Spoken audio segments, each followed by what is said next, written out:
Hi everyone, this is Ann Huffman.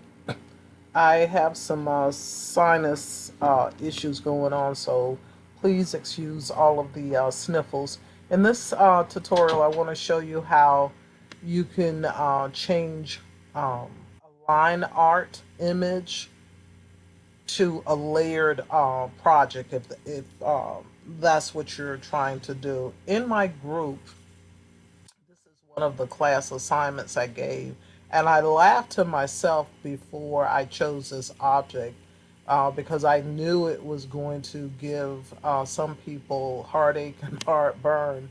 But I've been given some super easy assignments all year, and I thought this is a time to test to see who's been paying attention and to see who has the commitment to just hang in there and not give up. So I did pick it on purpose. I knew it was going to be a challenge, but I figured that by the time you mastered, I don't know if she's tangled now or still Rapunzel, but you would be able to stick your flag in the sand and scream, Eureka, I got it. And so many of you have. For the rest of you that are still struggling with it, hopefully this will clear up some of the issues. Now, keep in mind, every laptop screen resolution is different, so you may not have to use the same numbers on the Bezier tool or the paint, the fill tool. I love to call it paint bucket tool that I do. So go with what works for you on your screen. So let's go ahead and get started now. Just gonna move this title on out of the way and let's see if we can get started. The first thing that I want to say is that before I give assignments, I always have classes that I go into more detail with everyone to answer their questions. And these classes are always free, and they're online, and I usually have them on a Saturday or Sunday evening. So those who were able to take my class are some of the ones that are not struggling as much as you are because I let them in on a little tip. And so now that I see that you all are not going to give up on this project and you're going to sink your teeth in it, let me share this tip with the rest of you who were unable to take my class. The first thing that I did with this was to go ahead and make my changes to it, and then I saved it. I used my snipping tool to clip it, and then I traced the modified version of Rapunzel. I know that doesn't make sense to you now, but it will in just a few minutes. So let's get started. Let's go ahead and trace it.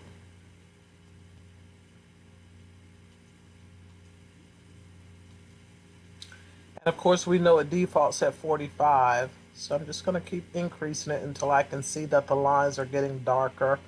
But I don't want to lose too much detail. So let's see what 68 looks like. I lost some detail in there, but you all figure that part out. It has nothing to do with what this class that I'm about to show you is all about. So I'm going to go ahead and close this out. And I never get rid of my image until I'm satisfied with my trace. And so the first thing I do is I hold my control key down and I start zooming in, looking at where I'm going to have to make adjustments. This is one area because there's an open gap. That's an area. That's one over here, over here. If I want that bodice to be a different color, which I do, I need to close that gap. I need to close this gap. I need to close this one. And I'm going to need to close that one on her hair, that one there. Close this here and right here, here, here, and bring that one over there. And close here and here. And I think I might have mentioned this one already. Close this gap here. Um, I will put a Bezier line here but probably use my eraser tool to get rid of this part here. So I've identified sort of what's going on. I know that if I don't close it in here, her face is going to be the same color as the hair. I need to close it there. I need to close up her neck.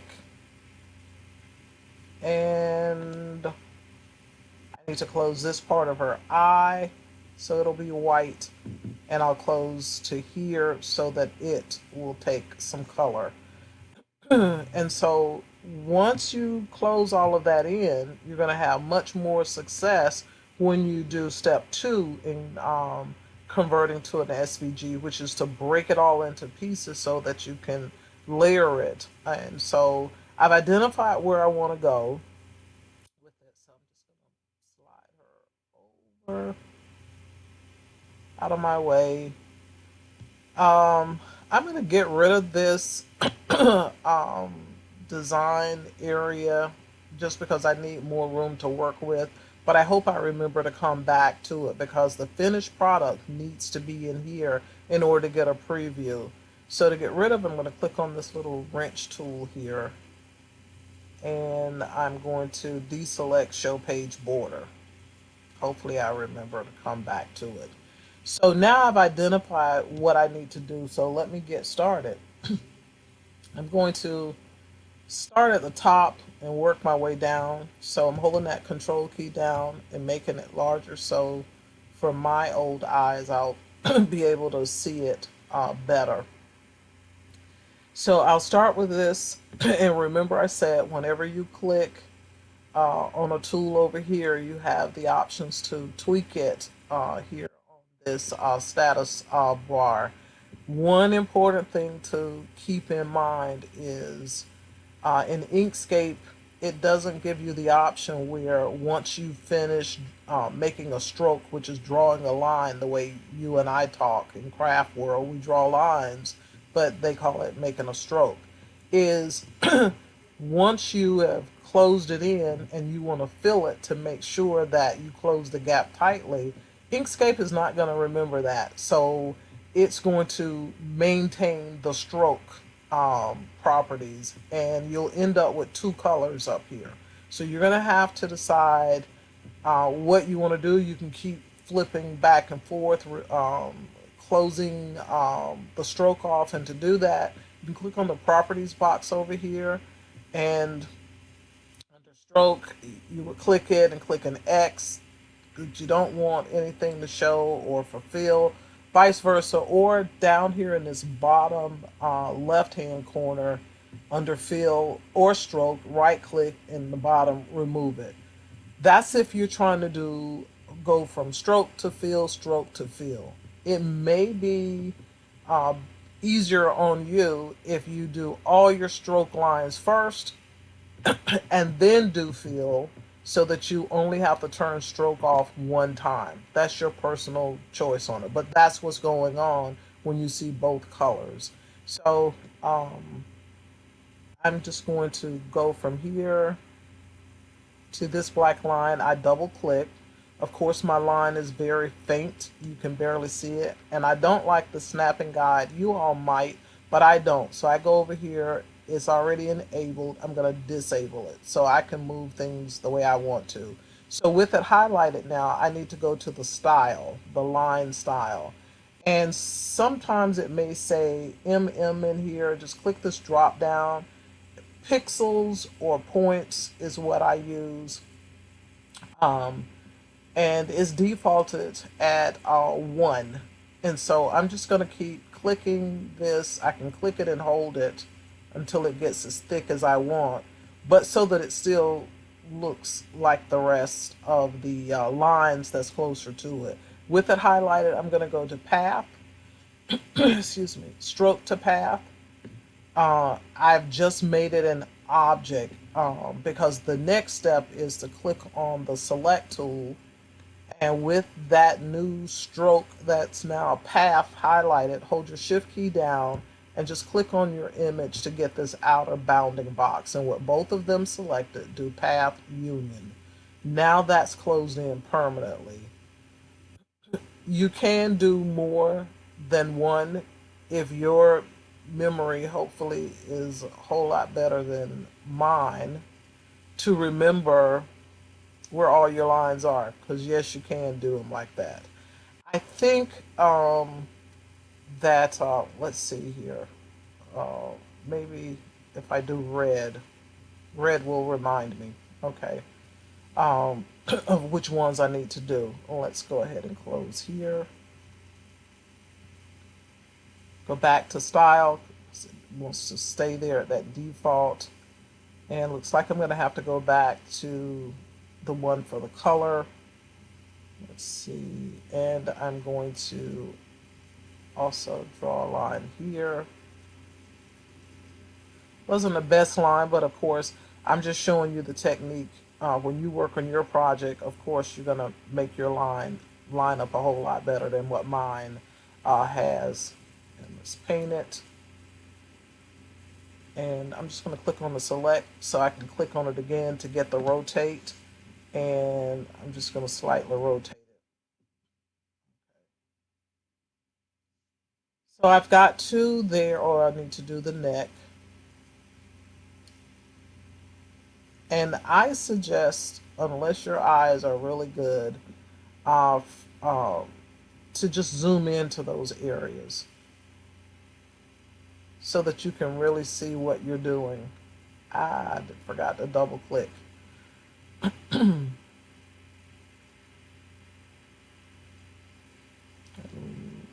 like it's dark enough. Red, and I forgot my red over here, but I can click and make it red.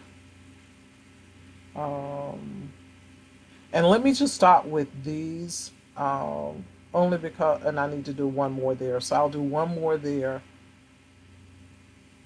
because all it takes for me is for my grandchildren or someone to come into the room and distract me. And then I've forgotten all about where all my lines are. So thicken it up. Probably is too thick.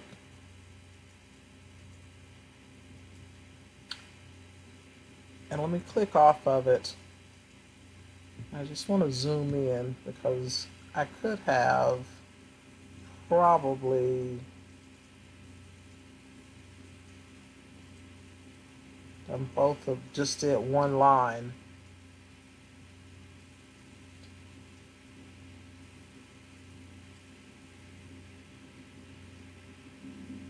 I'm just using these little directional arrows here.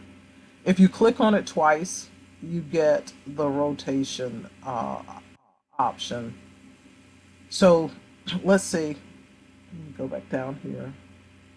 So what I really want to do now is to click on every, I'm clicking one, holding the shift key down, clicking on, and see there. I should have zoomed in. I thought I had it, and I did not. Let's see. Did I skip anything else? Okay, no, it looks okay. So I'm holding one, clicking one, holding the shift key down, and I'm selecting all of the other ones because you can do them at one time. And I'll go to path, stroke to path. And with all of them highlighted, shift key that held down, I'm going to click on the something that was black in my original trace because I'm trying to get to this outer bounding box. And with it selected, along with these new strokes that I've made, I'll do union and it turns them black. So let me zoom back in. I mean, it's not the best, of course, uh, but I know that it's going to take the field. So um,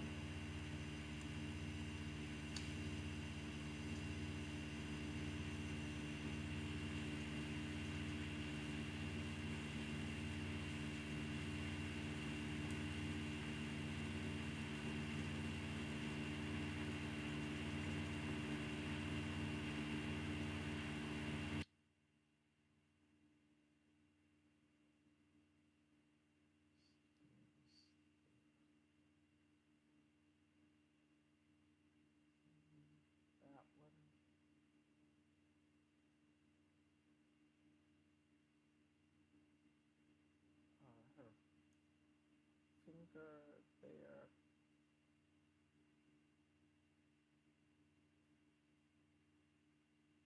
This is hair. Okay. To go there.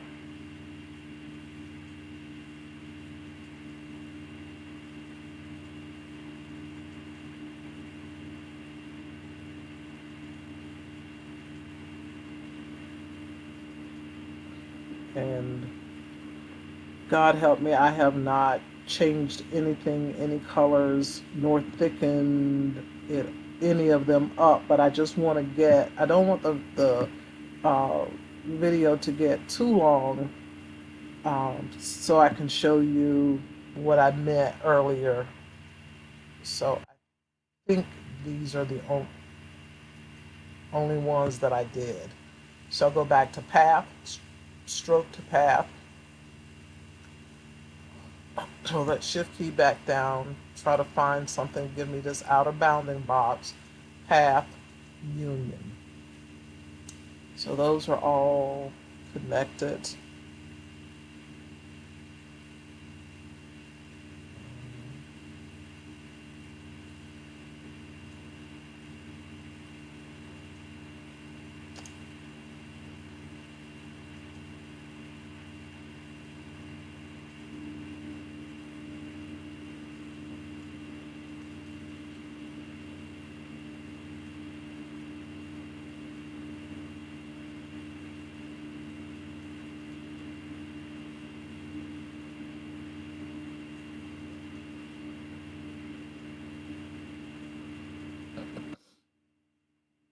I hope that some of you have realized that by having this particular image to do, by the time you finish repeating this process the 20 or so times, this is one thing that you can truly say, I've conquered it and I'm no longer intimidated by this Bezier tool. So now I've done a lot more, and I have to try now to remember where I've placed these.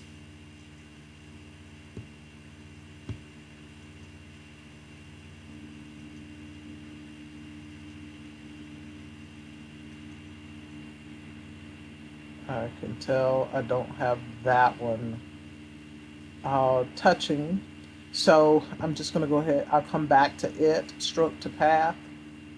Uh, what happened there was I accidentally clicked the bounding box. So here we go again. Well, let me fix this one because I can zoom in and look at it and tell that it did not touch this other area. This one, I don't know if this is my mark or not. Yes. And I went too far. So I admit that my eyes are not the best. So let me try and select all over again here.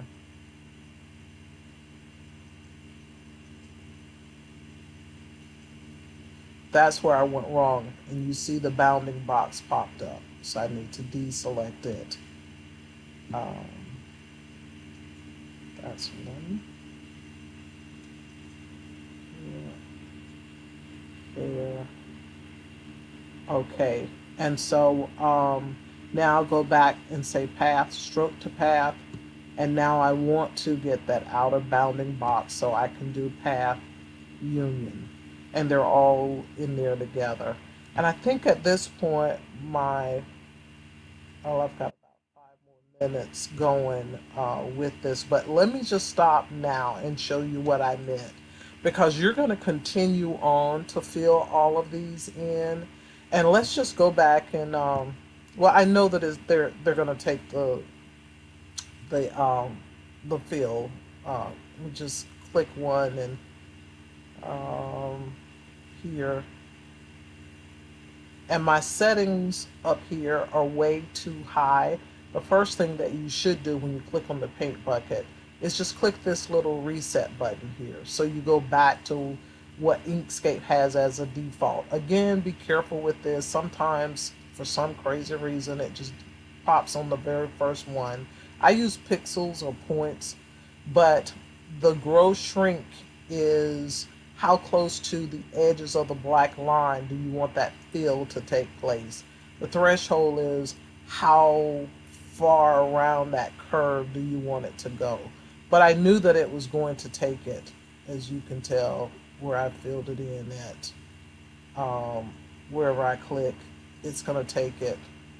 Where before it would have colored her, I clicked off of it. I clicked the line is what I did. I so what's happening now is I still have some gaps somewhere in my rush to do it. So I must have a thin line going on somewhere here. It's her body. Yeah, I've got something open that's connected around here, and I'm thinking that this is too thin over here. So that's what's happening. But let me stop because what I'm really trying to show you as a tip. Um, let's see, I left something off here. I don't even remember where that was. That's why it's not good to try to do them all at one time unless you're going to stop and color them each time so you know that you've selected them. So let's just kind of go back here a minute.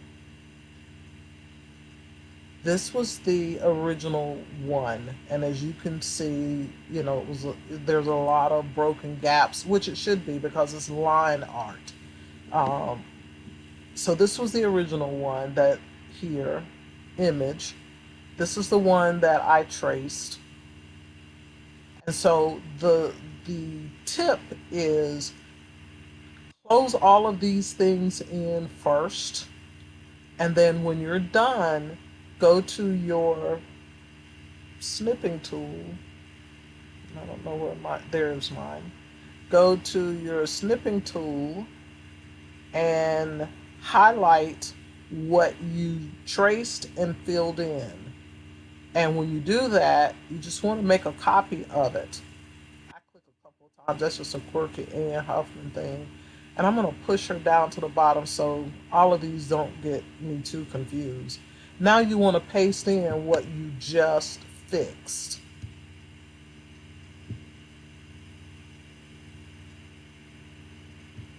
Okay? And these lines are closed in. You can see they're still kind of faint here. So I'm going to trace it now. And I'll just leave it at that 68. And so, wait, that's the one I wanted to trace. Okay.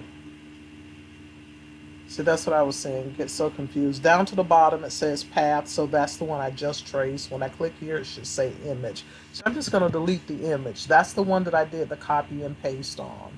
And so now when you go to step 2 and you say break apart, well, more of it broke apart. I can tell you that I didn't make those lines thick like I should have. But if I would have, the once you're done, everything is going to turn black and you're not going to need to use the fill tool. You will then be able to click on your piece and come down here to the color palette and color things in.